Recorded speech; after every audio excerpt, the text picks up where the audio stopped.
میرے عزیز دوستو غور فرمانے کی ضرورت ہے۔ آج ہم مسلمان ہونے کا دعویٰ کرتے ہیں، امتی رسول ہونے کا دعویٰ کرتے ہیں، امتی رسول کے محبت کے دعوے دار ہیں، لیکن میرے عزیز دوستو کیا ہمارا طرز زندگی اس محبت کے حوالے سے اس پر پورا اترتا ہے؟ ہم اپنے گھروں سے اس کا جائزہ لیں، اپنے اہل و عیال کے ساتھ، اپنے عزیز و اقارب کے ساتھ، اپنے اڑوس و پڑوس میں، اپنی اجتماعی زندگی میں، اپنی معاملاتی زندگی میں، کاروباری اور سیاسی زندگی میں۔ تو میرے عزیز دوستو رمضان کی برکتیں اور رحمتیں بھی بارشوں کے قطروں کی طرح اس وقت برسنا شروع ہو جاتی ہیں جب رمضان کی ان لوازمات اور ضروریات کو ہم اپنی عملی زندگی کا حصہ بنائیں، اور آپس میں اتحاد و اتفاق کے حوالے سے، مسلمانوں کو قریب لانے کے حوالے سے، مسلمانوں میں کے دلوں کو جوڑنے کے حوالے سے ایک بہت مبارک واقعہ ہے۔ ایک دفعہ حضور نبی کریم صلی اللہ علیہ وسلم حضرت عائشہ رضی اللہ تعالیٰ عنہ سے فرماتے ہیں کہ عائشہ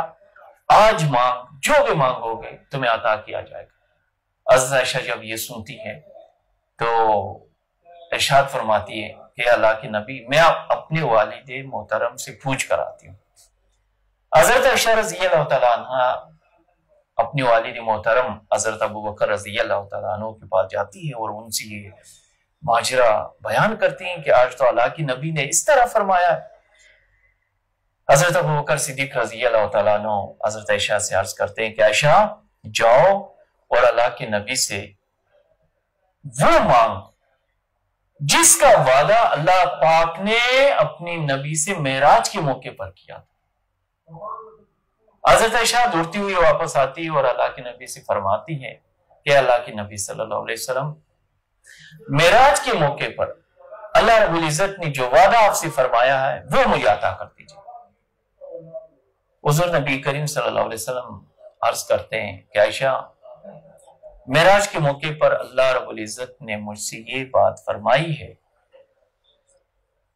کہ جو میرے امت میں دو ٹوٹے ہوئے دلوں کو جوڑ دے، جو دو مسلمانوں کے